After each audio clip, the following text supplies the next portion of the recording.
የዛሬው ርዕሳችን በእሱ ውስጥ ከብራችኋል በሚል ይሆናል። ክብር ለኢየሱስ ክርስቶስ ይሁን። እግዚአብሔር የልቦናችሁን አይኖች ያብራ።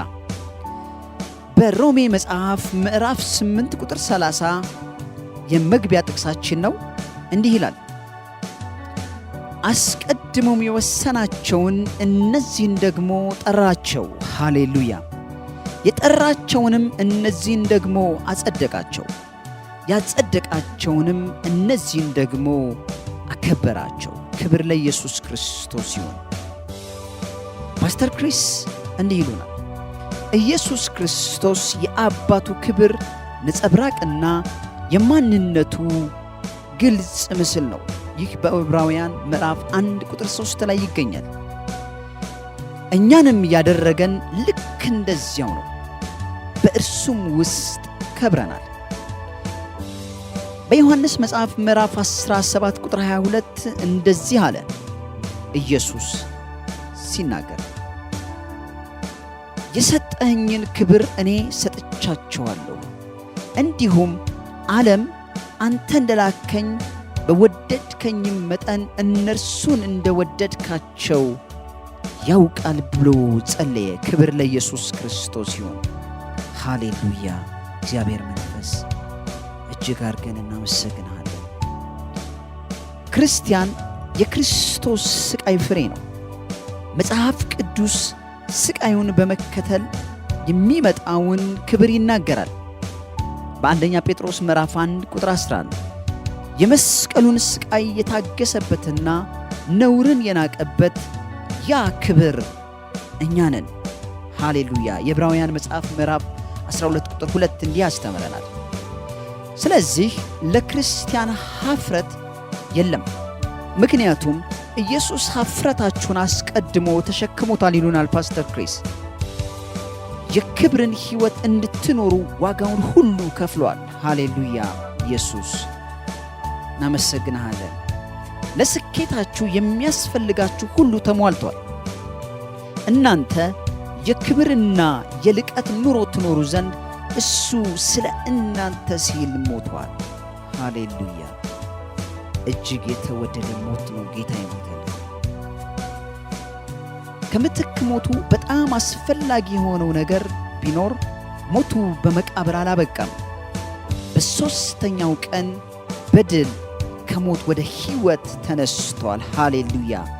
እውነት ነው። ኢየሱስ ከሞት ወደ ሕይወት ተነስቷል። ጌታ የተባረከ ይሁን። ልክ እሱን ሞት ሊይዘው እንዳልቻለ ሁሉ ዛሬም የእናንተን በእርሱ ውስጥ ያለ የክብር ሕይወት ምንም ነገር ሊገታው አይችልም። መራመድ የማትችሉ ከሆነ አሁን ተነሱና ተራመዱ። ክርስቶስ በእናንተ የክብር ተስፋችሁ ነውና ክብሩ መጥቷል። ከሕመም ተራምዳችሁ ውጡ። ክብር ለኢየሱስ ክርስቶስ ይሁን። ይህን በቆላስያስ መጽሐፍ ምዕራፍ 1 ቁጥር 27 ላይ እናገኘዋለን። የኢየሱስ ክርስቶስ ወንጌል ይህ ነው። ድል፣ ስኬት፣ ጤንነትና ብልጽግና አምጥቶልናል። ወደ ክብሩ አምጥቶናል። እናም ይህንን እንድንገልጥ ቀብቶናል። ሃሌሉያ!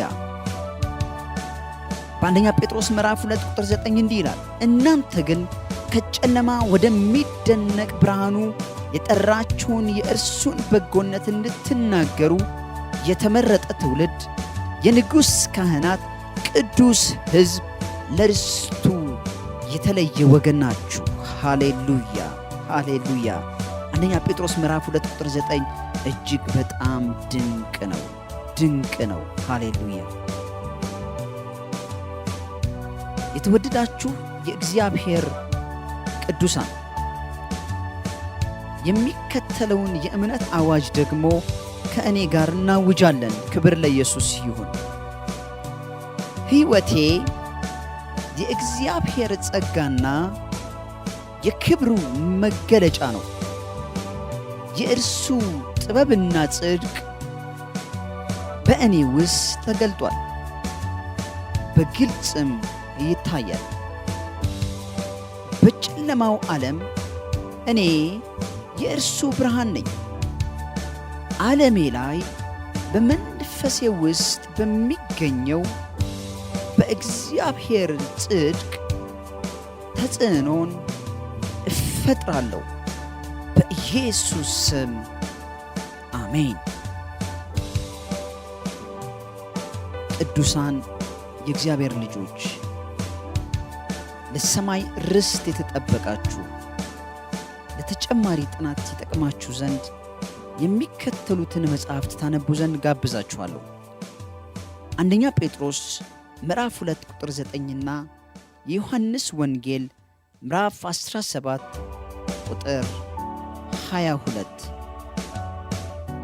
በእሱ ውስጥ ከብራችኋል በሚል ርዕስ ዛሬ የተማርነው ትምህርት በመንፈሳችሁ ላይ እንደታተመ አምናለሁ። ጌታ ኢየሱስ በመንፈሱ ይህንን እውነት ትኖሩት ዘንድ ጸጋና ኃይልን ያብዛላችሁ። በኢየሱስ ስም አሜን።